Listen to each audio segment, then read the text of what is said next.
வணக்கம் viewers, welcome back. So இது வந்து வேற லெவல் வீடியோங்க சீரியஸாக. நம்ம வீடியோ நாமளே வந்துட்டு வேற லெவல்னு சொன்னால் வழங்குமா?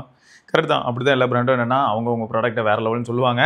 இருந்தாலும் சில ப்ராடக்ட்ஸ் நிஜமாவே நல்லாயிருக்கும். அப்படி நல்லா இருந்ததுன்னா வேர்ட் ஆஃப் மவுத்தில் எல்லாருக்கிட்டையும் ஸ்ப்ரெட் ஆகும். ஏன்னா யாராவது பார்த்துட்டு அவங்க யூஸ் பண்ணிவிட்டு அவங்களோட எக்ஸ்பீரியன்ஸ் இல்லாட்டி பர்ச்சேஸ் பண்ணதுக்கப்புறமா அவங்களுக்கு கிடைக்கக்கூடிய எக்ஸ்பீரியன்ஸ் வச்சு எல்லாருக்குமே அந்த டிவைஸை சஜஸ்ட் பண்ணுவாங்க. சரி, ஓகே.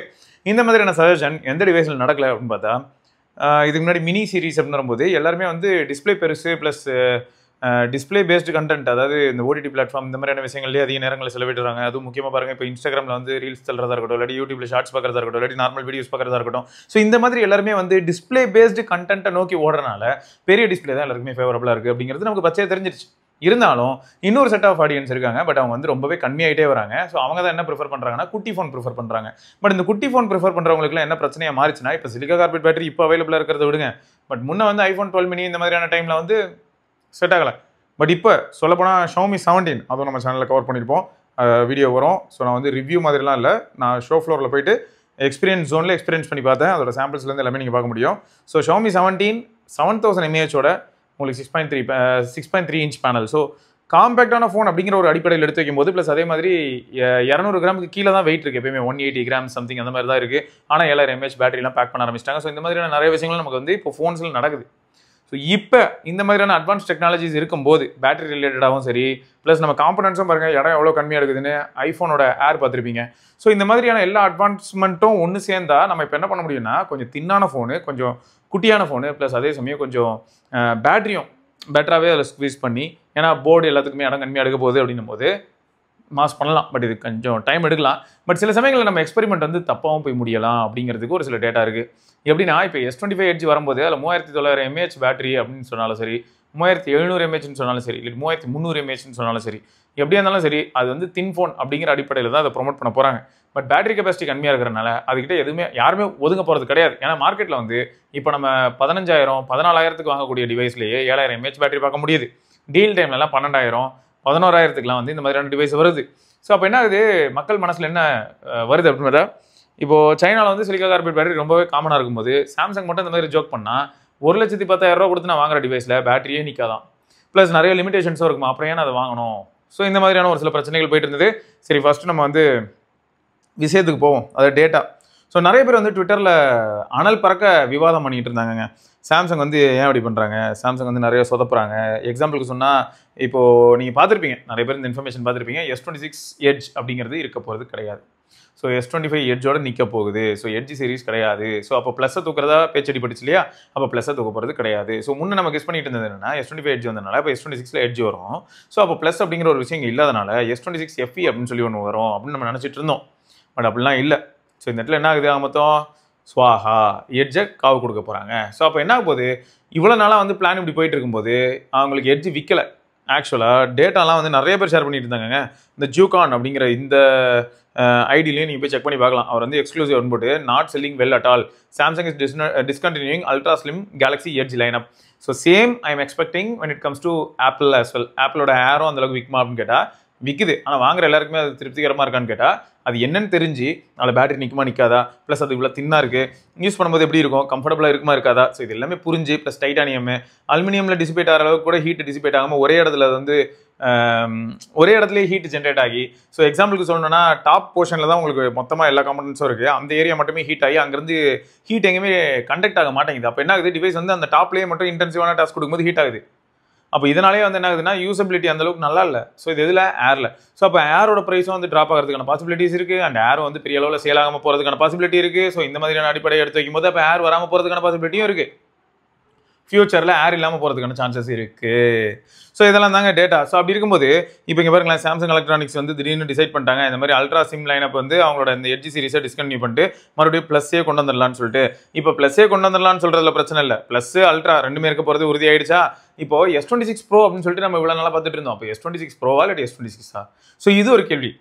ஸோ அப்போது இவ்வளோ நாளாக நம்ம வந்து ஒரு பாதையை நோக்கி போயிட்டு இருக்கோம், இப்படி தான் இருக்க போகுதுன்னு நினச்சிட்டு இருந்தோம். பட் அப்படி கிடையாது. இந்த மாதிரி இப்போ ஒரு பெரிய ட்விஸ்ட்டை போட்டு வச்சிருக்காங்க. ஸோ ஆக மொத்தம் இது ஒன்று. ஸோ இது நடக்க காரணம் என்ன அப்படின்னு பார்த்தீங்கன்னா, இங்கே பாருங்கள், ப்ராப்பராக டேட்டாவே இருக்குது பாருங்கள். உங்களுக்கு வந்து இவங்க நம்பர் ஆஃப் டிவைசஸ் சோல்டு அப்படின்னு சொல்லிட்டு இவங்க எதிர்பார்த்துருப்பாங்கல்ல. சரி, ஓகே, ஒரு 1 மில்லியன் யூனிட் விற்கும், இல்லை 2 மில்லியன் யூனிட் விற்கும், அந்த மாதிரி ஒரு சில எதிர்பார்ப்புகள் வச்சிருப்பாங்க. ஓவராலாக பார்த்தீங்கன்னா 40 மில்லியன் யூனிட் இந்த மாதிரியான ஒரு சில எய்ம்லாம் வச்சிருக்காங்கன்னு சொல்லிட்டு கார்த்திக் கூட முன்னாடி ஒரு சில டேட்டாலாம் எடுத்துகிட்டு வந்து சொல்லியிருப்பான். ஸோ அப்படி இருக்கும்போது இங்கே என்ன ஆயிடுச்சுன்னா அக்கார்டிங் டு ஹேனா செக்யூரிட்டிஸ் அப்படின்னு சொல்லிட்டு sales of model reach only 1,90,000 units, அதுவும் ஃபர்ஸ்ட் மந்த்தில் ஆஃப்டர் லான்ச். இது வந்து எட்ஜ். இதுவே அதே பீரியடில் S25 வந்து பார்த்தீங்கன்னா 1.17 மில்லியன் அப்படின்னா என்ன அர்த்தம், 11.7 லட்சம் யூனிட் வித்துருக்கு. அதே சமயம் S25 ப்ளஸ் எடுத்துக்கிட்டிங்கன்னா 8.4 லட்சம் யூனிட் வித்துருக்கு. அண்ட் S25 அல்ட்ரா எடுத்துக்கிட்டிங்கன்னா 25.5 லட்சம் யூனிட் வித்துருக்கு. ஸோ இதெல்லாம் இப்படி வித்துக்கிட்டு இருக்கிற நேரத்தில் அங்கே ஒருத்தர் என்ன பண்ணிட்டு இருக்கான்னா 1,900,000 யூனிட் மட்டும் வித்துக்கிட்டு இருந்தா விளங்குமா 1,90,000 அவ்வளோதான், ஸ்வாஹா முடிச்சு விட்டாங்க. ஸோ இப்போ என்ன ஆகுது, அப்போ இந்த மாதிரியான ஒரு கான்ட்ராஸ்டிங் டேட்டா இருந்ததுன்னா விளங்குமா. அடுத்து என்ன சொல்கிறாங்க, சரி இதெல்லாம் வந்து லான்ச் ஆன டைமில் வந்து வச்சுப்போம். இப்போ ஆகஸ்ட் மாதம் அப்போ நம்ம இந்த டேட்டாலாம் எடுத்து பார்க்கும்போது எப்படி இருக்குன்னா, அப்போ 2 லட்சம் கிட்ட நெருங்கினவங்க இப்போ ஒரு வழியாக வந்து 13 லட்சத்தை நெருங்கிட்டாங்க. ஓகே, அது 13,10,000 யூனிட்டாவது விற்றுருக்காங்க அப்படின்ற மாதிரி இருக்குது எட்ஜ். ஆனால் இது 13,10,000 யூனிட் விற்கிற நேரத்தில் உங்களுக்கு S25 பார்த்தீங்கன்னா 82 லட்சம் யூனிட், S25 82 லட்சம் யூனிட் விற்றுருச்சு. அண்டு S25 ப்ளஸ் வந்து பார்த்தீங்கன்னா உங்களுக்கு 50 லட்சம் யூனிட் விற்றுருக்கு. அண்ட் அதே சமயம் 121 லட்சம் யூனிட் விற்றுருக்கு எது அல்ட்ரா. ஸோ அப்போ இவங்கெல்லாம் கொடி கட்டி பறந்துட்டு இருக்கும்போது அங்கே சம்மந்தமே இல்லாமல் ஒருத்தன் சுற்றிக்கிட்டு இருக்கான மாதிரி இருக்குது, அதாவது ப்ரொபோஷன் அண்ட் ரேஷியோ. அதனால இவங்க வந்து இதை க்ளோஸ் பண்ணுறாங்க அப்படின்ற மாதிரியான இன்ஃபர்மேஷனாக நம்மளால் வந்து ட்விட்டர் ஃபுல்லாக பார்க்க முடிஞ்சது. சரி, அது இங்கே நினைச்சான்னு கேட்டிங்கன்னா கிடையாது. நீங்கள் ஃபோன் ஆர்ட், அதாவது ஐஸ் யூனிவர்ஸ் இவரோட கருத்துக்கள் எல்லாம் கூட பார்த்துருப்பீங்க. ஸோ இவர் என்ன சொல்லியிருந்தாருன்னா, என்னங்க இந்த சாம்சங் என்னங்க பண்ணுறான், ஆப்பிள் ஏதாவது ஒரு வழியாக போயிட்டு இருந்தால் ஆப்பிளையே ஃபாலோ பண்ணிட்டு இருக்கான், லூசு பயிலாக இருக்கான், சொந்தமாக எதுவுமே சிந்திக்கவே மாட்டாங்க. மார்க்கெட்டில் ஆப்பிள் ஏதாவது ஒன்று பண்ணால் தடிக்க எங்கேயாவது ஒரு பள்ளத்தில் விழுந்தால் பக்கத்தில் இவனே வந்து ஒரு பள்ளமே இல்லைனாலும் இவனே அங்கே கொரியால தோண்டி அதுக்குள்ள படுத்து எழுந்து ஒரு தடவை நானும் விழுண்டா அப்படிங்கிறான். ஸோ இந்த மாதிரியான ஒரு மனநிலையில் இருந்தால் எப்படிங்க இந்த இடத்துல ஒரு ஹெல்த்தியான காம்படிஷன் உருவாகும், யாருமே எதுவும் பண்ணுற மாதிரியே தெரியலையே அப்படின்னு சொல்லியிருக்காங்க. இதே நேரத்தில் தான் நீங்கள் பார்த்துருப்பீங்க ஹானரில் வந்து ரோபோ ஃபோன் அப்படின்னு சொல்லி ஒன்று பார்த்துருப்பீங்க, கான்செப்ட் ஃபோன் மாதிரி சூப்பராக இருக்குது பார்த்தீங்களா. ஒரு ஹானரில் ஒரு டிவைஸு AI ஃபோன் மாதிரி போட்டு ஐஃபோன்னு போட்டு AI ஃபோன்னு போட்டு செமையாக பண்ணியிருந்தாங்க. அந்த ட்ரைலர் நீங்கள் பார்த்தீங்கன்னாலும் உங்களுக்கு தெரிஞ்சிருக்கும், ஒரு ப்ரோமோ மாதிரி. ஸோ அது பாசிபிளான்னு கேட்டால் அதுக்கு பின்னாடி நிறைய சேலஞ்சஸ் இருக்கலாம். பட் இப்படி ஒரு டிவைஸை பண்ண முடியும்ன மாதிரியான ஒரு விஷயத்தையாவது ஒரு பிராண்டு வந்து வெளியில் சொல்லுது அப்படிங்கிறதே இப்போ ஆச்சரியமாக இருக்குங்க. இந்த மாதிரியான ஏதாவது ஒரு சில விஷயங்களை வந்து இப்போ ஃபோல்டபிள் டிவைஸே எடுத்துக்கோங்களேன். நான் ஒரு ஃபோல்டபிள் டிவைஸில் ஒர்க் பண்ணிட்டு இருக்கோம், அதில் நிறைய விஷயங்கள் மாறலாம், எல்லாருக்கிட்டே இருக்க மாதிரியான ஒரு ஃபோல்டபிள் டிவைஸ் எங்ககிட்ட இருக்காது. இந்த மாதிரி ஏதாவது ஒரு சின்ன க்ளூவாக இது வரைக்கும் ஆப்பிள் கொடுத்துருப்பாங்களா? இல்லை. சரி, சாம்சங் தான் வேறு ஏதாவது புதுசாக நான் பண்ணுறேன், பயங்கரமாக பண்ணுறேன், ஊரில் இருக்கிற எல்லாருக்கும் நான் தான் வந்து பெரிஸ்கோப் செட்டப்லாம் செஞ்சு கொடுத்துக்கிட்டு இருக்கேன், HP9 பாருங்க எப்படி மாஸ் பண்ணுதா, 15 அல்ட்ராலாம் இன்னை வரைக்கும் பெருமையாக பேசக்கூடிய காரணம் என்ன, அதில் இருக்கக்கூடிய HP9 தான். ஸோ நானும் பாருங்க இனிமேல் வந்து 200 mega pixel, 250 mega pixel, 300 mega pixel அடி உருப்படியாக ஒரு 50 மெகா பிக்சலில் ஒரு 1 இன்ச் பெரிஸ்கோப் செய்ய போகிறேன், அது சாம்சங்கோட அல்ட்ரா சீரிஸில் வரும். ஸோ இந்த மாதிரி எதுவுமே நடக்கிறது இல்லை. இதை தாண்டி வேறு ஏதாவது புது டெக்னாலஜி இருக்குமான்னு கேட்டால் அதெல்லாம் வந்து நமக்கு வந்து கிரவுண்ட் பிரேக்கிங்காக இருக்கும்னு வச்சுக்கோங்களேன். அப்படியும் எதுவுமே நம்ம இது வரைக்கும் கேள்விப்படலை. ஸோ இருக்கிற விஷயத்துலேயே ஏதாவது ஒரு நல்ல விஷயம் நடக்குமா, இருக்கிறதுலேயே வந்து டாப் நாச் ஏதாவது ஒரு சில விஷயங்கள் டெலிவர் பண்ணுவாங்களான்னு பார்த்தா இல்லை. சொல்லப்போனால் இப்போ நீங்கள் ரீசெண்டாக ஒரு சில ட்வீட்ஸ் கூட பார்த்துருப்பீங்க. ரீசெண்டாக வந்திருக்கக்கூடிய 1 UI8, ஸோ இதுக்கு ரிலேட்டடான ஒரு சில கோட்ஸ்லாம் வந்து அன்பேக் பண்ணி பார்க்கும்போது எப்படி இருக்குது அப்படின்னு சொல்லிட்டு ஒரு சிலர் வந்து S26 is nothing but again S25, S24, S23, even we can mention it as S22 அப்படின்னு சொல்கிறாங்க. அப்படின்னு அர்த்தம் அதே கேமரா செட்டப் தான் இருக்க போது, எந்த விதமான இம்ப்ரூவ்மெண்ட்டும் இருக்க போகிறது இல்லைன்னு மாதிரி சொல்கிறாங்க. S26 ஆல்ரெடி நம்ம என்ன எதிர்பார்த்துட்டு இருந்தோம், S26 Pro தெரியல. ஸோ சாம்சங்கோட நிலைமை இப்படி தாங்க இருக்குது. ஸோ சாம்சங் மெல்ல சாகும் அப்படின்னு சொல்லிட்டு நம்ம காமேஷ் ப்ரோ ஒரு தடவை சொல்லியிருப்பாங்க. இருந்தாலும் இப்போ காமேஷ் ப்ரோ வந்து S25 தான் யூஸ் பண்ணிட்டு இருக்காங்க. அவங்க என்ன சொல்கிறாங்கன்னா S25 battery life is equal to OnePlus 13 சொல்லிட்டு இருக்காங்க. இதுக்கு பின்னாடி வந்து நிறைய பிரச்சனைகள் இருக்கலாம். OnePlus 13 நிறைய அப்ளிகேஷன்ஸ் இருக்கலாம், அதோட கேட்ச் ஏதாவது ஒரு சில ப்ராப்ளம்ஸ்னால தான் அதில் பேட்டரி நிற்காம கூட இருக்கலாம். அதே சமயம் S25 surprisingly due to 1 UI8 கூட இருக்கலாம். ஏதோ ஒரு சில விஷயங்கள்னால அவருக்கு S25 பேட்டரி லைஃப் நல்லா இருக்கலாம். ஏன்னா காலையில் யூஸ் பண்ண ஆரம்பிச்சாருன்னா சாயங்காலம் 4 மணிக்கு தான் சார்ஜ் போடுறேன்னு சொல்றாரு. அப்போ இத்தனைக்கும் மிச்சம் வந்து ஒரு 20-25% இருக்குன்னு சொல்றாரு. இதுவே கேட்கறதுக்கு ஆச்சரியமா இருக்கு. இந்த மாதிரிலாம் வந்து சாம்சங்ல அவர் இது வரைக்கும் பேட்டரி லைஃப் ரிப்போர்ட் பண்ணிருக்கவே மாட்டார். இதுக்கு முன்னாடி நம்ம சேனல்லே வந்து S24 அல்ட்ராவை பத்தி பேசும்போதே அவர் என்ன சொல்லியிருப்பாரு, கழிவுகளே ஊற்றிருப்பாரு, சாம்சங் மெல்ல சாகும் அப்படின்னு சொல்லி திட்டவும் செஞ்சிருப்பாரு. ஸோ அப்படி இருக்கும்போது இப்போ ஆச்சரியமா இருக்கு. அதாவது காமேஷ் ப்ரோ மாதிரியான ஓரளவுக்கு கால் பேஸ்ட், அதாவது கால்ஸ் ரொம்ப அதிகமாகவும் கேமரா ஓரளவுக்கு அதிகமாக யூஸ் பண்ணக்கூடிய ஒரு நபரே, ஓகேயா, அவரே இப்போ S25 நல்லா இருக்குன்ற மாதிரியான ஒரு கமெண்ட் வைக்கும்போது இங்கே என்ன ஆகுதுன்னா, ஒரு பக்கம் வந்து சாம்சங் எதுவுமே பண்ணலன்னு தோணுது. இன்னொரு பக்கம் என்னடானா அவங்க பண்ணுற டிவைஸையே ஒரு மெஜாரிட்டி ஆஃப் த பீப்புள், அதாவது எப்படின்னா, நான் இதுக்கு முன்னாடி நிறைய வீடியோவில் சொல்லியிருப்பேன். இப்போ நீங்கள் நம்மளாம் வந்து என்னன்னா இந்த டெக்கில் ரொம்ப இன்ட்ரெஸ்ட் அதிகமாக இருக்கிறவங்க, ப்ளஸ் ஏதாவது ஒரு சில இப்போ ஒரு டூத் ப்ரஷ்ங்க, எலக்ட்ரிக் ப்ரஷ், அந்த ப்ரஷ்லேயே ஒரு சில வித்தியாசமான ஃபீச்சர்ஸ் சென்சார்ஸ்லாம் ப்ளேஸ் பண்ணி இப்போ பல்ல விளக்கும் போது நம்ம பல்ல வந்து ஒரு பல்லுக்கு இடையில இருக்கக்கூடிய கேப் எப்படி இருக்குது, ஹெல்த்தியாக இருக்கா, ஈர் வந்து நல்லா இருக்கா, ஈர் வந்து யாருக்காவது வீக்காக இருக்கா இல்லையா, கேவிட்டிஸ் இருக்கா இல்லையா, ஸோ இதெல்லாம் கண்டுபிடிக்கிற மாதிரி ஒரு சென்சாரோட ஒரு ப்ரஷ் இருக்குது அப்படின்னு சொன்னால் அது நமக்கு இன்ட்ரெஸ்டிங்காக இருக்கும்ல. நம்ம அதை பயன்படுத்த போகிறோம் போல, அது வேறு விஷயங்க. அட்லீஸ்ட் இந்த நியூஸை கேட்கும்போது எப்படிங்க அது பாசிபிள் ஆச்சு, அப்போ இதில் எப்படி இவங்க வந்து இந்த சென்சார்ஸ் எல்லாத்தையும் இன்கார்பரேட் பண்ணி அதே சமயம் வந்து பார்த்தீங்கன்னா வாய்க்குள்ளே விட்டு கைன்னு தேய்க்க போகிறாங்க, தண்ணி ஏகப்பட்ட பிஹெச் வேல்யூவில் டிஃப்ரெண்ட் இப்போ பேஸ்ட் எப்படி இருக்கும். ஸோ இதெல்லாம் தாண்டியும் அது வந்து ஆக்டிவாக இருக்கா, அப்போ என்ன மாதிரியான ரேட்டிங்கில் இந்த எலக்ட்ரானிக் கேட்ஜெட்டை பண்ணியிருப்பாங்க அப்படின்னு கேட்க தோணுது இல்லை. ஸோ இந்த மாதிரியான ஒரு ஆர்வம் வந்து ரீசெண்டாக நம்ம பெரிய பெரிய பிராண்ட்ஸ் கிட்ட எதுவுமே பார்க்கறது இல்லைங்க. ஸோ அதுதான் வருத்தமாக இருக்குது. சரி ஓகே, இருந்தாலும் இவங்க நம்மள மாதிரியான ஆளுங்க இந்த மாதிரியான எதிர்பார்ப்பு வைப்போம். பட் இந்த கேஷுவல் யூசர்ஸ் இருக்காங்க பார்த்தீங்களா, ரொம்ப கேஷுவலாக, அவங்க தான் வந்து மெஜாரிட்டி. இப்போ நம்ம வீட்டில் இப்போ என் வீட்டில் அப்படின்னா நான் தான் இந்த மாதிரி குதர்க்கமாக ஏதாவது யோசிச்சுட்டு இருப்பேன்.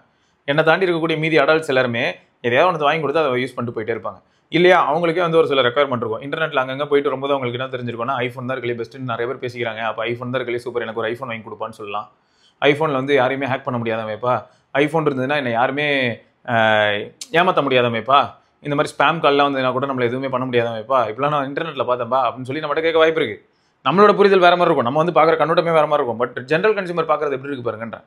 ஸோ இந்த மாதிரியான ஒரு இமேஜில் சாம்சங் சக்ஸஸ்ஃபுல்லாக இருக்காங்களாங்கிற ஒரு சில கேள்விகளும் என்கிட்ட இருக்குது. சாம்சங் ஏன் இவ்வளோ பேர் வாங்குறாங்க அப்படின்னும் போது சாம்சங் நல்லா இருக்கும், சாம்சங் நம்பலாம், சாம்சங்கில் நாக் செக்யூரிட்டி இருக்குன்னு சொல்கிறதுக்கு ஒரு பெரிய கூட்டம் இருக்குது. நானும் நீங்களும் அப்படி சொல்லுவோமான்னு கேட்டால் நம்ம வேறு மாதிரியான ஒரு சில எக்ஸ்பெக்டேஷன் வைப்போம் சாம்சங் மேலே. லைன் இஷ்யூக்கு முதல்ல கரெக்டாக பதில் சொல்லுவானான்னு நம்ம பேச ஆரம்பிப்போம். ஸோ இதுதான் சொல்கிறேன். ஸோ நம்ம வந்து ஒரு தின் குரூப்புங்க, இந்த தின் குரூப் இன்டர்நெட்டில் வந்து இந்த மாதிரி பேசிகிட்டு இருப்போம். இந்த தின் குரூப் டிசைட் பண்ணுறதாங்க நடக்குமான்னு கேட்டால் கிடையாது. ஸோ இதுதான் சேலஞ்ச். சரி ஓகே, ஆனால் இந்த தின் குரூப் நினச்சது தான் நடக்குமா அப்படின்னு கேட்கும்போது ஒரு சில விஷயங்கள் நடக்கும். அதுதான் எட்ஜோட ஃப்ளாப்பு. முதல்ல நம்ம சொன்னோம், நானும் S25 எட்ஜ் வந்து ஃபோனை நான் அந்த டிவைஸ் எடுத்து கையில் வச்சு யூஸ் பண்ணி பார்த்தேன். எனக்கு அந்தளவுக்கு அட்ராக்டிவாக இல்லை உண்மையாக சொன்னால். அதாவது லைட் வெயிட்டாக இருக்குது, எனக்கு அதெல்லாம் புரியுது. அவங்க வந்து இன்ஜினியரிங் மார்வலுக்கு எது பெரிய விஷயமா ட்ரை பண்ணுறாங்க. தின்னஸ்ட் ஃபோன் இப்போ அதுவும் 80 லிட் மாதிரியான ஒரு ப்ராசரை வச்சு ட்ரை பண்ணியிருக்காங்க. ஸோ அதெல்லாம் நம்ம கிளாப் தட்டுற மாதிரி இருந்தாலும் கூட ஏதோ சம்திங் இஸ் மிஸ்ஸிங். 1,10,000 கொடுக்குறேன், எனக்கு வந்து அந்த 1,10,000 ஒருத்தான ஒரு டிவைஸ் அது ஃபீல் ஆகலைங்க. ஸோ இதுதானே ஃபெயிலியரு. ஸோ அந்த ஃபெயிலியர் தான் வந்து பார்த்தீங்கன்னா இந்த மாதிரியான ஒரு இன்சிடென்ட் நடக்க காரணம். அதாவது அந்த லைனப்பை வந்து இப்போதைக்கு நிறுத்தி வைக்கிறாங்க. ஸோ மேபி வந்து ஒரு 3 இயர்ஸ் கழிச்சு வேற ஒரு திரும்ப எட்ஜ் அப்படின்னு சொல்லிட்டு S29 எட்ஜ்னு வரலாம். அவங்க வேற சொல்யூஷன் கண்டுபிடிச்சிருக்கலாம். இல்லாட்டி பேட்டரி டெக்னாலஜியில் ஏதாவது ஒரு சில அட்வான்ஸ்மெண்ட் ஏதோ ஒன்று நடக்கலாம். ஸோ அதே சமயம் ஐசினியூஸ் என்ன போட்டிருக்காருன்னா, இந்த சாம்சங்க்கு வேறு வேலையே இல்லை, அவங்களோட ரூட் காசே என்னென்னா சாம்சங் வந்து எப்போ பாரு இந்த மாதிரி பேட்டரியை வந்து நுண்டா வச்சுக்கிட்டு சாகடிச்சிக்கிட்டு இருக்காங்க. இந்த S26 எட்ஜ் அப்படிங்கிற ஒரு விஷயத்தில் வந்து இன் கேஸ் வந்து ஒரு 6000 mAh பேட்டரி மாதிரி ஏதாவது கொடுத்துருந்தா அது வந்து எப்படி சக்ஸஸ் ஆகிறதுக்கான வாய்ப்பு இருக்குது இல்லையா. S25 எட்ஜ்லேயே வந்து உருப்படியாக வேறு ஏதாவது கொஞ்சம் பெரிய கெப்பாசிட்டி பேட்டரி இருந்திருந்ததுன்னா எனக்கு அதே வேறு பேட்டரி வந்து இன்ஃபீரியராக இருந்து பேட்டரி லைஃபும் இன்ஃபீரியராக இருந்து 1,10,000 கொடுத்து நான் வாங்கி அதை எப்போ பாரு நான் பவர் பேங்க்லேயே கனெக்ட் பண்ணிட்டு இருக்கிறதெல்லாம் வந்து நியாயமா. ஸோ இந்த மாதிரி ஒரு சில ஃபேக்டர்ஸ் இருக்குல்ல. ஸோ அவர் வந்து இந்த இடத்துல என்ன சொல்கிறாரு, அட்வான்ஸ் சிலிக்கான் கார்பைட் ஆனோட பேட்டரி அது ரிலேட்டடாக வந்து கொஞ்சம் பஞ்சாயத்துகள் இந்த மாதிரி போட்டிருக்காரு. சரி இது விடுங்க, இது அவரோட ஓன் கருத்தாக இருந்தாலும் இந்த இடத்துல பயங்கரமான ஒரு கருத்தை போட்டுருந்தாருங்க. சூப்பராக இருந்தது. இதில் நிறைய விஷயங்களை நம்ம அக்செப்டும் பண்ணுவோம். இப்போ எக்ஸாம்பிளுக்கு சொன்னால் 18 domino effects of Samsung 2 small battery அப்படின்னு சொல்லிட்டு, அதாவது சாம்சங் பேட்டரி குட்டியாக இருக்குது. காம்படிஷனில் இருக்கக்கூடிய இப்போ ரீசெண்டாக பாருங்கள் ஷாமியில் 17 Pro Max, ஷாமி 17 Pro Maxல ரியரில் டிஸ்பிளேயும் இருந்து அதே சமயம் வந்து பார்த்தீங்கன்னா பெரிய சென்சார்ஸ் எல்லாமே ப்ளேஸ் பண்ணியிருந்தாலும் உள்ள 7500 mAh பேட்டரி இருக்குது. இப்போ சாம்சங்கில் S25 Ultra எடுத்துக்கிட்டு 5000 mAh பேட்டரி தான். சரி ஆப்டிமைசேஷன் அப்படிங்கிற ஒரு சில ஃபேக்டர்ஸ்லாம் நம்ம வச்சாலும் கூட அதை தாண்டி ஒரு சில கேள்விகள் வந்து இவர் கேட்கும்போது நமக்கே வந்து தோணும். எப்படின்னா இப்போது ஒன்றுங்க, நம்மளோட வண்டியில் வந்து 1 லிட்டர் பெட்ரோல் இருக்குது. ஒரு வண்டியில் 1 லிட்டர் பெட்ரோல் இருக்குங்கிறதுக்காக பொறுமையாக ஓட்டிட்டு போனால் மைலேஜ் கிடைக்கும், கரெக்ட் தான். பட் பர்ஃபார்மன்ஸுங்கிற ஒரு விஷயம் கிடைக்காம போகலாம். பட் அதே 1 லிட்டர் பெட்ரோல் பரவாயில்ல என்னாலும் பரவாயில்லன்னு சொல்லி முறுக்கி வேகமாக போகிறதுக்கும் வாய்ப்பு இருக்குது. அப்படி முறுக்கி வேகமாக போகும்போது மைலேஜ் அடி வாங்கிறதுக்கான வாய்ப்பு இருக்குது. பட் பர்ஃபார்மன்ஸ் எதிர்பார்க்குற ஒருத்தருக்கு பர்ஃபார்மன்ஸ் கிடைச்சிருது இல்லை.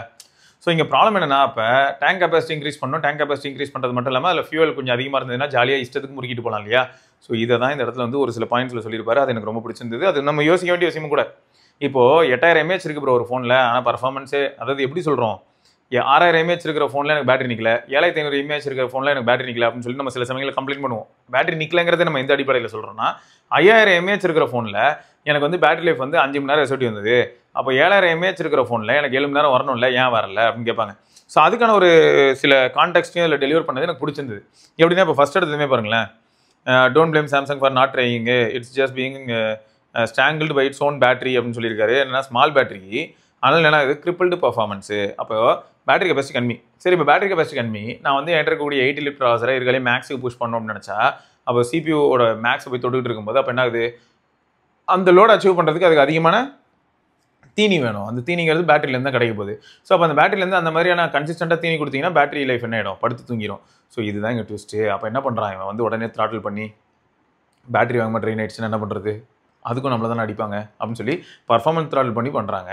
அதனால் அப்போ 80 லிட்டரே உள்ளே இருந்தாலும் கூட அதோட பீக் பர்ஃபார்மன்ஸை அதை அட்டைன் பண்ண மாட்டேங்குது அப்படின்ற மாதிரியான ஒரு குறை. இது எதனால்? ஸ்மால் பேட்டரினால.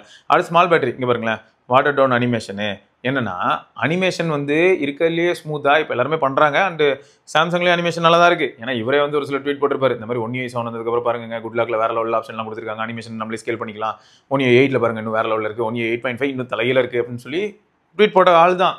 பட் அதே சமயம் என்ன சொல்கிறாரு, இப்போ பேட்டரி கெப்பாசிட்டி கம்மியாக இருக்கிறனால நான் ஆல்ரெடி சிபியூவில் போய் கை வச்சிட்டேன், ஜிபியூ இந்த மாதிரியான ஏரியாலெலாம் கை வச்சு த்ராட்டில் பண்ணுறேன். த்ராட்டில் பண்ணுறது மட்டும் இல்லாமல் நம்மளே பார்த்துருப்போம், பேட்டரி லைஃப் வந்து ப்ரொலாங் பண்ணுறதுக்கு நம்ம ஹைப்பர்வைஸில் என்னங்க சொன்னோம், அட்வான்ஸ் ஸ்ட்ரக்சரை டிசேபிள் பண்ணிக்கோங்கன்னு சொன்னோம். ஸோ இந்த மாதிரியான யூஐ ரிலேட்டட் அண்ட் இந்த யூஐ ரிலேட்டட் ஸ்கேலிங்கு, அந்த கிராஃபிக்ஸு, அப்புறம் அந்த அனிமேஷனு, ஸோ இதிலெல்லாம் கொஞ்சம் கை வச்சா என்ன ஆகும்னா அப்போ பேட்டரி வந்து இன்னும் கொஞ்சம் பெட்டராக இருக்கும். அது பேட்டரி வந்து கெப்பாசிட்டி கம்மி, ஆனால் பேட்டரி லைஃப் டெலிவரி பண்ணுறதுக்காக அப்போ நான் இதெல்லாம் கை வச்சு அதை கொஞ்சம் கம்மி பண்ணிடலாம்ல. ஸோ இந்த மாதிரியான ஒரு மனநிலைக்குள்ளே இறங்குறதுக்கான வாய்ப்புகள் இருக்குங்கிறதும் செமையான பாயிண்ட். அடுத்து ஸ்லோ ஏஐ. இது ஏன் சொல்கிறாருன்னா இப்போ ஏஐ ரன் ஆக போகுது, சரி அப்போ NPU ரன் ஆகும், அப்போ நியூரல் ப்ராசஸிங் யூனிட்டுக்கும் பவர் கொடுக்க தான் செய்யணும். சரி நியூரல் ப்ராசஸிங் யூனிட் தனியாக ரன் ஆகும், சரி ஓகே சிபியோட ஹெல்ப்போ எல்லாமே இருக்குன்னு வைங்க. அப்போ இது எல்லாமே வந்து இருக்கலே பெஸ்ட் பொட்டன்ஷியலில் போட்டு அடிச்சு நோக்கி சீக்கிரமே ரிசல்ட்லாம் கொடுக்கணும் அப்படின்னு நினச்சா, இப்போ நான் ஒரு இமேஜ் ஜென்ரேட் பண்ண சொல்கிறேன், அதோட மேக்ஸிமம் பொட்டன்ஷியலை வச்சு மேக்ஸிமம் பவர் ட்ரா பண்ணி அது பண்ணிச்சுன்னா டக்குன்னு பண்ணிவிடும்னு வைங்க. பட் இப்போ சாம்சங் உடனே என்ன பண்ணுவானா, அவனோட அல்காரிதம் உள்ள ஆப்டிமைஸ்டு அல்காரிதம் ஒன்று வச்சிருப்பானா, மிஷின் லேர்னிங் மாதிரி. அந்த மிஷின் லேர்னிங் அல்காரிதம் பேட்டரிக்கு என்ன பண்ணணும்னா, ஆப்டிமைஸ்டு பேட்டரி யூசேஜுக்கு ஐயோ வந்துட்டு பெரிய டாஸ்க் கொடுத்துட்டான், நம்ம என்ன பண்ணுவோம், அந்த பெரிய டாஸ்க்கு பண்ணி கொடுத்துடலாம், ஆனால் வந்து கொஞ்சம் பொறுமையாகவே பண்ணுவோம், வேகமாக பண்ணால் நமக்கு பேட்டரி வேகமாக ட்ரெயின் ஆகும், அப்போ நிறைய பேர் நம்மளை கேள்வி கேட்பாங்க மாதிரியான ஒரு அல்காரிதம்ல ரன் ஆகும். ஸோ இதையும் சொல்கிறாப்புல. அப்போ இங்கே பாருங்களேன், limited camera algorithms, night mode, HDR, AI enhancement, இந்த மாதிரியான விஷயங்கள் எல்லாத்துக்குமே என்ன ஆகணும், உள்ள ஏஐ வந்து ஒர்க் ஆகணும். ஏஐ ஒர்க் ஆகணும்னா அப்போ எங்கே போகும், டேரெக்டாக ஹார்ட்வேரில் போயிட்டு டிமாண்ட் இருக்கும். அப்போ ஹார்ட்வேரில் டிமாண்ட் இருந்ததுன்னா அது எல்லாமே நல்லா வேலை செய்யணும்னா பேட்டரி. ஸோ எல்லாத்துலேயும் சுற்றி எங்கள் பேட்டரிகிட்ட போகுது பாருங்களேன். இதை நான் வந்து அதனால தான் சொல்கிறேன், இந்த போஸ்ட் ஒரு போட்டது வந்து எந்த விதத்தில் போட்டார் ரிலேட்டிவ் எதை வச்சு இந்த போஸ்ட் ஜென்ரேட் பண்ணாரு எனக்கு தெரியல. பட் இந்த டேட்டாலாம் வந்து ரொம்பவே இன்ட்ரெஸ்டிங்காக இருந்தது. அடுத்து பாருங்கள், ஸ்மால் பேட்டரி ரொம்ப ஃபாஸ்ட்டாக ஹீட் ஆகுது, ஏர்லியாகவே த்ராட்டில் ஆகிடுது. ஸோ இந்த மாதிரியான பிரச்சனைகளை பார்க்க முடியுது. பேக்ரவுண்ட் ஆப்ஸ் எல்லாமே கில் பண்ணி பேட்டரி ப்ரொலாங் பண்ண வேண்டியதாக இருக்குது. அப்போது என்னால் மல்டி டாஸ்க் பண்ண முடியல. மல்டி டாஸ்க் பண்ணுறதா இருந்தாலும் 10 ஆப் 15 ஆப்னு வைக்கிற அளவுக்கு என்கிட்ட வந்து 16 GB ரேமே இருந்தாலும் இல்லை 24 GB ரேமே இருந்தாலும் அங்கேயும் ட்விஸ்ட்டு. சாம்சங்கில் நீங்கள் பாருங்களேன், 12 GB ரேம் அப்படிங்கிறதுல இன்னும் முடிட்டு நிற்குது. நான் வந்து ரேம் இப்போ 16 GB 24 GB தான் வேணும் அப்படின்னு சொல்லி நடமுடிக்க சொல்ல. பட் ரேம் வந்து ரொம்பவே ஏஐக்கு முக்கியம் அப்படிங்கிறது தெரிஞ்சதுக்கப்புறமா ஏன் சாம்சங் வந்து 12 GB ரேமில் ஸ்டக் ஆகி நிற்கிறாங்கிறது தான் கேள்வி.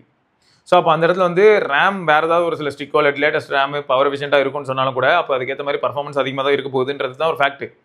பவர் எஃபிஷியன்ட், பட் அது கொஞ்சம் எக்ஸ்ட்ரா அடிஷனல் டாஸ்க் பண்ணுதுன்னு என்ன அர்த்தம்? இப்போ போன தடவை நான் 10 இட்லி கொடுத்தா ஒருத்தர் 100 கிலோ தூக்குறாரு, இப்போயும் நான் 10 இட்லி தான் கொடுக்க போகிறேன், பட் 120 கிலோ தூக்க போகிறாரு அப்படின்றதுனால என்ன ஆயிடுதுன்னா, எப்படி பார்த்தாலும் எனக்கு 10 இட்லி செலவாக தான் போகுது அப்படிங்கிறது தான் பாயிண்ட். ஸோ அவங்க வந்து குட்டி பேட்டரி இருந்ததுன்னா வேலைக்கு ஆகாது, மறுபடியும் பேட்டரி லோவாக தான் ஆகும். ஸோ குட்டி பேட்டரி கடைசி வரைக்கும் எனக்கு பிரச்சனையாகவே தான் இருந்துகிட்டு இருக்குது. பேக்ரவுண்ட் டாஸ்க்கு காலி ஆகுது, HDR algorithm, real time HDR இந்த மாதிரியான விஷயங்களை என்னால் உருப்படியாக பண்ண முடியல. சின்ன பேட்டரினால என்னால் வந்து ஹார்ட்வேரோட மேக்ஸ் பொட்டன்ஷியலுக்கு யூஸ் பண்ணவே முடியல, கிராம்ப்ட் அல்காரிதம் மாதிரி தான் யூஸ் பண்ண வேண்டியதாக இருக்குது. சரி ஸ்மால் பேட்டரி, அதனால் வீக் ஹாப்டிக்ஸும் நல்ல டீப்பான ஹாப்டிக்ஸ் கொடுக்க முடியல. ஆனால் இதில் வந்து ஆச்சரியங்க, இதில் வந்து நம்ம பிக்சலை பாராட்டி தான் ஆகணும். இன்னி வரைக்கும் ஹாப்டிக்ஸ் சூப்பராக இருக்குது. அண்ட் அதேமாதிரி OnePlusல ஓப்போலையும் ஹாப்டிக்ஸ் நீங்கள் பார்த்துருப்பீங்க, தரமாக இருக்கும். அடுத்து ஸ்மால் பேட்டரினால என்னால் டிம்மர் அவுட்டோர் ஸ்க்ரீனு, ஏன்னா ஸ்க்ரீன் பிரைட்னஸ் எப்பயுமே இன்க்ரீஸ்டாக வச்சிருந்தா என்ன ஆகும், பவர் ரொம்பவே அதிகமாக கன்சியூம் ஆகும். அதே சமயம் வந்து பவர் கன்சியூம் ஆகிறது மட்டும் இல்லாமல் டிவைஸும் ஹீட் ஆகும். ஸோ இது வந்து கைண்ட் ஆஃப் ஒரு லூப் அல்காரிதம். ஸோ எப்படி பார்த்தாலும் அப்போ ஹை பிரைட்னஸில் ரொம்ப நேரம் வச்சிருக்க முடியாத ஒரு நிலைமைக்குள்ளேயும் தள்ளப்படுறது காரணம் இந்த பேட்டரியாக இருக்கலாம் மாதிரியான ஒரு பாயிண்ட் நம்ம வைக்கலாம். இதுதான் காரணம்னு நான் எக்ஸாக்டாக சொல்லணும்னு விருப்பப்படல. என்னை பொறுத்த வரைக்கும் இதை தான் காரணம்னு கூட அவர் சொல்லலாம். பட் எனக்கு என்னன்னா இதை தான் காரணம்னு சொல்லல, அதாவது அப்படியே ஏற்றுக்கணும்னு அவசியம் இல்லை, பட் இதுவும் காரணமாக இருக்கலாம் அப்படின்னு நம்ம சொல்லலாம். இதோ மாதவன் ப்ரோ கமெண்ட் போட்டிருக்காரு பாருங்க, அந்த வீடியோவில் ஓப்பன் பண்ணால் அந்த கமெண்ட் இன்னும் பெட்டராக படிக்கலாம்னு நினைக்கிறேன். ரைட்டு, நான் அதை பின் கூட பண்ணி வச்சுருக்கேன். ஓகே, ஸோ ரொம்ப கஷ்டப்பட்டு வேலை மெனக்கட்டு உட்காந்து டைப் பண்ணியிருக்காரு. Microphone on, start recording, YouTube. Okay, so Karthi மாதிரி மாதவன் ப்ரோக்கு ரொம்ப இன்ட்ரெஸ்ட் இருக்கும் போல். கார்த்தியும் எப்போ பாரு இதுதான் பண்ணிக்கிட்டு இருப்பேன். நம்ம சாம்சங் ரிலேட்டடான டேட்டாலாம் எடுத்துகிட்டு வருவோம் இல்லையா, அந்த மாதிரி தான் மாதவன் ப்ரோவும் போட்டிருக்காங்க. ஸோ என்ன இந்த மாதிரி இப்போ சிவா ப்ரோ நியூஸ் பார்த்தீங்களா, ஒரு சோர்ஸ் அதை கிட்டத்தட்ட 99% இந்த நியூஸை நம்பலாம் ப்ரோ அப்படின்னு சொல்லியிருக்காரு. சாம்சங் சக்ஸஸ்ஃபுல்லாக வந்து அவங்களோட S26 எட்ஜை வந்து கேன்சல் பண்ணிட்டாங்க. கார்த்தியும் இதே தான் சொல்லிட்டு இருந்தான். கேன்சல் பண்ணது பிரச்சனை இல்லை, இப்போ S26 ப்ளஸ் செய்யணுன்றனால ராப்பகலாக வந்து வேலை பார்க்குற மாதிரி இருக்கும். இப்போ ஆல்ரெடி ஒரு ட்ராக்கோட வேறு ஒரு பிளானோட அதை ஜானில் டெலிவர் பண்ணணும்னு சொல்லி ஒர்க் பண்ண ஆரம்பிச்சிருப்பாங்க. இப்போ குறுக்கால வந்து என்ன பண்ணுறோம், ஆல்ரெடி பிளானில் இருந்த ஒரு டிவைஸ் ரிமூவ் பண்ணுறோம், பிளான்லேயே இல்லாத ஒரு டிவைஸை உள்ளே இன்க்ளூட் பண்ணுறோம் அப்படின்னும் போது வேலை மாறிடும். ஸோ அது வந்து கண்டிப்பாக எல்லாருக்கும் ரொம்பவே ஒரு பெரிய ப்ரெஷரை கொடுக்கும். ஸோ எப்படியா இருந்தாலும் வந்து பார்த்தீங்கன்னா 8 Gen 5 வந்து யூஸ் செய்யப்படும். அது மட்டும் இல்லாமல் இந்த இடத்துல சொன்னார் பார்த்தீங்களா, இதான் பாயிண்ட். 3 ஃபோன் தான் இருக்க போகுது, S26 Pro, S26 Plus, S26 Ultra. But இது இன்னும் உறுதியாகப்படலன்னு வைங்க, அது S26 இல்லாட்டி 26 Pro வாங்குறது. அடுத்து but bench mark AnTuTu score, single core எல்லாத்துலேயும் பார்த்தீங்கன்னா ஆப்பிளோட அடிச்சு பண்ணிடுச்சு ப்ரோ, அந்தளவுக்கு நல்லா இருக்குது. பட் எப்பயும் நம்ம பேசுகிற மாதிரி தான், ஸ்கோர் வந்து என்ன பண்ணுறது, அதை வச்சு நம்ம எதுவும் பண்ண போகிறது இல்லைங்கிற ஒரு ஃபேக்டும் இருக்குது. ஸோ அதே சமயம் சாம்சங் உன் பேரை ஒழுங்காக வைக்க தெரியாதாடா, எங்களுக்கு மண்டை குழம்புதுடா அப்படின்ற மாதிரி சொல்லியிருக்காப்புல. ஸோ இந்த 8 Elite Gen 5 அதுவே இப்போ நிறைய பேர் கன்ஃபியூஷன் தான், அவங்களுக்கு கிளாரிட்டி இல்லாத மாதிரி போய்கிட்டு இருக்குன்னு வச்சுக்கோங்க. ஸோ அது மட்டும் இல்லாமல் இந்த 8 Elite Gen 5 சாம்சங் ஃபேப்ரிகேஷனில் கொண்டு போய் கொடுத்தா 2 nm பண்ணி கொடுப்பாங்க, அப்போ இன்னும் பெட்டராக இருக்கும் அப்படின்ற மாதிரியான ஒரு சில எக்ஸ்பெக்டேஷன்ஸ் இருக்குது. பட் அதே சமயம் பீதியாக இருக்கா இல்லையா, அதாவது இவரே என்ன போட்டிருக்காரு, இதுக்கு முன்னாடி வந்து சாம்சங் பண்ணுறேன்னு சொல்லிட்டு 8 Gen 1 பண்ணி என்ன பண்ணி வச்சிருக்கான், அதெல்லாம் பார்க்கும்போது எனக்கு பயமாக இருக்குது அப்படின்ற மாதிரியான ஒரு சில பாயிண்ட்ஸ் சொல்லியிருக்காரு. ஏன்னா 8 Gen 1க்கு அப்புறமா 8 Plus Gen 1 செய்வாங்க. 8 Plus Gen 1 வேற லெவலில் இருக்கும், TSMC கிட்ட போயிடுவாங்க அப்பயே Qualcomm. ஆனால் 8 Gen 1 வந்து பார்த்தீங்கன்னா படுத்து தூங்கிடும், அதால் பர்ஃபார்மே பண்ண முடியாது. அதுக்கிட்ட நிறைய நல்ல விஷயங்களே இருந்தாலும் கூட செமையாக ஹீட் ஆகும், நம்மளோட டே டு டே லைஃப்க்கு வந்து செட் ஆகாத மாதிரியான ஒரு நிலைமைக்கு தள்ளப்பட்டிருக்கு. நம்ம அதனால தான் வந்து 8 Gen 1 பற்றி அதிகமாக பேசியிருப்போம். 8 Gen பேஸ்ட் டிவைஸ் வாங்குறதா இருந்தால் ரொம்ப யோசிச்சு வாங்குங்க அப்படின்னு சொல்லி நம்ம அடிக்கடி சொல்லிகிட்டே இருந்திருப்போம். சரி, இப்போ அடுத்து என்னன்னா, நிறைய அந்த பிளாக் எல்லா இடத்துலையுமே அதை பற்றியான இன்ஃபர்மேஷன்ஸ்லாம் இருக்குது ப்ரோ. சாம்சங் வந்து இதெல்லாம் டிசைட் பண்ணுறாங்க. அதே சமயம் வந்து எக்ஸினாஸ் பேஸ்டு டிவைஸ் வந்து நம்ம ஊரில் வரலாம். பட் இப்போதைக்கு உறுதியாக தெரியல. 2600 பேஸ்டு சாம்சங் டிவைஸ் இருக்கும். அப்போது S26 Ultraவில் தான் ஸ்னாப்ட்ராகன், அப்போ மீதிலெலாம் வந்து 2600வா? சரி, அப்படியே 2600 இருந்து 2 nm சப்போஸ் நல்லா பர்ஃபார்ம் பண்ணி ஹீட்லாம் ஆகாமல் பவர் எஃபிஷியண்டாக இருந்ததுன்னா அது செம ஹிட்டு. அப்படி ஹிட் ஆச்சுன்னா எனக்கு என்ன சந்தோஷம் அப்படின்ற மாதிரி அவர் சொல்கிறார். என்னன்னா மோனோபோலி அண்ட் டியோபோலி மாதிரி இருக்குது. ஏன்னா ஒன்று ஸ்னாப்ட்ராகன் ப்ராசர் தான் நம்பி இருக்க வேண்டியதாக இருக்குது, அண்ட் ஸ்னாப்ட்ராகன் ப்ராசர் மாஸ் தான் அப்படின்னு சொல்லிட்டு அவரோட A73 ரிலேட்டடான கதைகளையும் இந்த கமெண்ட்டில் போட்டிருக்காரு. நீங்கள் போய் கமெண்ட் பார்க்கலாம் அந்த வீடியோவில். ஸோ அதில் வந்து அதையும் சொல்லியிருப்பார், இந்த மாதிரி வந்து A73 யூஸ் பண்ணுற இன்னி வரைக்கும் எந்த பிரச்சனையும் இல்லை ப்ரோ, நிஜமாவே சாம்சங் ஃபோனில் Qualcomm மோடம் இருந்ததுன்னா தரமாக இருக்குது, வேறு லெவல் எக்ஸ்பீரியன்ஸ் அப்படின்னு சொல்லியிருக்காரு. ஸோ இப்போ இந்த இடத்துல மோனோபோலி டியோபோலி அப்படிங்கிற மாதிரி தான் போகுது. ஒன்று ஸ்னாப்ட்ராகன் அப்படி இல்லைன்னா மீடியாடெக். ஸ்னாப்ட்ராகன் மீடியாடெக் எல்லாத்தையும் டிசைட் பண்ணுற மாதிரி இருக்குது. அண்ட் இந்த வருஷம் வந்து 9500 பார்த்துருப்பீங்க, அதோட ஓவரால் காஸ்ட்டும் இன்க்ரீஸ் ஆகிட்டே போகுது, $180 $200. ஸோ அப்போது என்ன ஆகுது, இவங்க ரெண்டு பேருக்கு இடையில காம்படிஷன், Qualcomm மீடியாடெக்கும் காம்படிஷன் அப்படின்னு வரும்போது ரெண்டு பேருமே எங்கே போய் நிற்கிறாங்கன்னு பார்த்து TSMC வாசலில். ஸோ ஆட்டோமேட்டிக்காக ஓவரால் எண்ட் ரிசல்ட் ப்ராசரோட ப்ரைஸ் இங்கேயும் இன்க்ரீஸ் ஆகி போயிட்டே இருக்குது. ஒரு பக்கம் இப்போ சாம்சங் கிட்ட சக்ஸஸ்ஃபுல்லாக ஒரு ப்ராசர் வந்தது அப்படின்னா மார்க்கெட் மாறதுக்கான வாய்ப்புகள் இருக்குது. இந்த ரெண்டு மட்டும் தான் காம்படிஷனா? இல்லை சாம்சங்லேயும் இருக்குது, சாம்சங்கில் நல்ல SoC இருக்குன்னு சொல்லிட்டு கன்சூமர் சாம்சங்கோட SoC ட்ரை பண்ணலாம், அப்படி இல்லையா சாம்சங்கோட ஃபவுண்டரியை யூஸ் பண்ணலாம். ஸோ இந்த இடத்துல இந்த ஒரு ட்விஸ்ட் இருக்குது அப்படிங்கிறதே நம்ம யோசிக்க வேண்டிய ஒரு விஷயமா இருக்குது. ஸோ பார்க்கலாம் ஃபியூச்சரில் எந்த மாதிரி நடக்குது. பட் எனக்கு என்னென்னா, அப்படி சீரியஸாக வந்து ஏதாவது கிரவுண்ட் பிரேக்கிங்காக பண்ணாங்கன்னா சாம்சங்கு, ஒரே ஒரு தாட் தான், இந்த டெக்காகோர் அப்படிங்கிறது வந்து எனக்கு தெரிஞ்சு தப்புன்னு தோணலை. ஏன்னா இப்போது நம்ம எக்ஸ்ரிங் SoC பற்றி பார்த்துருப்போம் ஷவுமியோடது. ஸோ எக்ஸ்ரிங் SoCயில் அவங்க வந்து இந்த இடத்துல தான் அவங்க ஸ்கோர் பண்ணிட்டு போயிட்டாங்க. இப்போ 2 பவர் விஷன் கோர் இருக்குன்னு வைங்களேன், சும்மா ஃபோன் ஆனில் இருக்கிறதுக்கு, ஆல்வேஸ் ஆன் டிஸ்பிளே காட்டுறதுக்கு, நோட்டிஃபிகேஷன் காட்டுறதுக்கு அந்த பவர் விஷன் SoCயே போதும். ஐ மீன் அந்த CPUவே போதும். கொடுமையே என்னெல்லாம், அதாவது அந்த பவரேஷன் கோர்ஸே போதும். இதை சொல்கிறதுக்கு என்னெல்லாம் சொல்லிக்கிட்டு இருக்கேன் பாருங்க. அதுக்கு தான் வாழ்க்கையில் தூக்கம் ரொம்ப முக்கியம். சில வேலைகள் காரணங்களால் சில சமயங்களில் வந்து சரியாக தூங்க முடியாமல் போயிடுது. தூங்க முடியாமலாம் போச்சுன்னு வைங்களேன், கொடூரமாக இருக்குது, பின்விளைவுகள் மோசமாக இருக்கும். அதனால் தூக்கத்தை என்றைக்குமே நம்ம கடைப்பிடி, அந்த மாதிரி நன்மை கடைப்பிடி அந்த மாதிரி சொல்கிறேன். தூக்கம் ரொம்ப அவசியம். மினிமம் 7 hours அந்த மாதிரி தூங்குறதுக்கு பாருங்கள். அட்லீஸ்ட் 6 hours 7 hours 8 hoursலாம் தூங்கினீங்கன்னா இன்னும் நல்லாயிருக்கும், ரெக்கவரி நல்லாயிருக்கும். சரி, ஓகே. ஸோ அதையும் இந்த இடத்துல சொல்லியிருக்காரு. ஸோ மொத்தம் வந்து இந்த 2 பேருக்கு இடையில மட்டுமே இருக்கிறத தாண்டி இப்போ Qualcomm மீடியாடெக்னு இல்லாமல் எக்ஸினோஸும் உள்ளே வந்ததுன்னா நல்லாயிருக்கும் அப்படிங்கிற எதிர்பார்ப்பு இருக்குது. அண்ட் 2600 அநேகமாக இப்போது அல்ட்ராவில் வந்து ஸ்னாப்ட்ராகன் இருந்து இந்தியாவில், பட் இப்போதைக்கு உறுதியாக டேட்டா எதுவுமே தெரில அப்படிங்கிறதையும் போட்டிருக்காரு. ஸோ மொத்தம் நம்ம உங்கள் எல்லாரோட தாட்ஸ் என்ன, இப்போ 2600 பற்றி நீங்கள் என்ன நினைக்கிறீங்க அப்படின்ற மாதிரியான ஒரு சில கேள்விகள், என்னையும் கௌதம் ப்ரோவையும் சேர்த்து ஒரு சில கேள்விகள்லாம் கூட கேட்டிருக்காரு. சாம்சங் பண்ணுறதை பற்றி நீங்கள் என்ன நினைக்கிறீங்க, இது எங்கே தான் போய் முடிய போகுது அப்படின்ற மாதிரியான ஒரு சில கேள்விகளும் இதில் இருக்குது. ஸோ நீங்கள் என்ன நினைக்கிறீங்க, சாம்சங்கை பற்றி என்ன நினைக்கிறீங்க? சாம்சங்கான காமன் சேலஞ்சுன்னு கிடையாது, இதுதான் வந்து குளோபல் பேட்டர்ன் மாதிரி. இப்போ சாம்சங்க்கு பதில் ஐஃபோன் ஏர் என்ன ஆக போகுதுன்றதையும் இதுக்கப்புறம் நம்ம பார்க்கும்போது தான் தெரியும். அண்ட் இந்த மாதிரி புதுசாக வரக்கூடிய ஒரு சில டிவைசஸ்க்கு வந்து என்னென்ன மாதிரியான ப்ராப்ளம் வருதுங்கிறதுக்கு நம்ம மார்க்கெட் அனலைஸ் பண்ணி பார்த்து பாஸ்ட்டெல்லாம் போய் பார்க்கணும். பாஸ்ட்டெல்லாம் போய் பார்த்தா அதை பேஸ் பண்ணி நம்ம ஒரு சில கன்க்ளூஷனுக்கு வரலாம். பட் டெக்னாலஜி வந்து எப்போ கரெக்டாக ஃபேவரபிள் ஆகுதோ அப்போ வந்து நிறைய பேர் ஸ்கோர் பண்ணுறதுக்கான வாய்ப்புகள் இருக்குது. இப்போ எக்ஸாம்பிளுக்கு சொன்னால் சிலிக்கா கார்பெட் பேட்டரிக்கு அடாப்ட் ஆனதுக்கப்புறமா நிறைய சைனீஸ் ஃபோன் வந்து இன்னுமே ஸ்கோர் பண்ண ஆரம்பிச்சது இல்லை. அதாவது உள்ள என்ன SoC இருக்குது, என்ன கேமரா இருக்குது, என்ன சைஸ் டிஸ்பிளே இருக்குங்கிறத தாண்டி நிறைய பேர் வந்து ஐயோ இதில் 6500 mAh இருக்காங்க, இல்லை 7500 mAh இருக்காங்க, கண்டிப்பாக பேட்டரி லைஃப் நல்லா இருக்கும் அப்படின்ற மாதிரியான ஒரு பிளைண்டான பிலீஃப் வருது பார்த்தீங்களா. ஸோ இந்த மாதிரி ஏதாவது ஒரு சில விஷயங்களை ஒரு கிரவுண்ட் பிரேக்கிங்காக பண்ணியிருந்தா அதை பேஸ் பண்ணி வரக்கூடிய டிவைஸாக பிளைண்டாகவே எல்லாருமே புது அனுபவம் கிடைக்க போகுதுன்னு சொல்லி வாங்குறதுக்கான வாய்ப்புகள் இருக்குது. பட் அந்த மாதிரி எதுவுமே நடக்க மாட்டேங்குதுங்கிறது தான் பெயின். பார்ப்போம். ஸோ நிறைய விஷயங்கள் இருக்குது. ஸோ மொத்தம் இந்த தின் ஃபோனு, அப்புறம் இந்த குட்டி ஃபோனு, இந்த மாதிரியான விஷயங்கள் நோக்கி நிறைய பேருக்கு வந்து இன்ட்ரெஸ்ட் இருக்குது. அந்த நிறைய பேர் யாருன்னு பார்த்தா ரொம்ப சொற்ப அளவில் இருக்காங்க கடைசியில் போய் பார்க்கும்போது. 100ல் ஒருத்தர் கூட இல்லைன்ற மாதிரி ஆயிடுது ப்ரோ அந்த நம்பர்ஸ். அப்போ என்ன ஆகிடும், ஆட்டோமேட்டிக்காக சேல் ஃபிகர் இப்படி தான் இருக்கும், விளங்கவே விளங்காது. அப்போ ஆட்டோமேட்டிக்காக அந்த லைனப்பே செத்து போகிறதுக்கான வாய்ப்புகள் இருக்குது. ஸோ அப்போ இந்த லைனப்பில் வந்து என்ன ட்ராபேக்கோ அந்த ட்ராபேக்கை ஃபிக்ஸ் பண்ணியும் தின்னா பண்ண முடிஞ்சதுன்னா தான் சக்ஸஸ். ஸோ அதை பற்றி அவங்க யோசிக்கணும். ரைட்டுங்க. ஸோ தொடர்ந்து நம்ம இன்னொரு பதிவில் சந்திப்போம். அதற்கு சிவபரணி பார்க்கலாம். பை.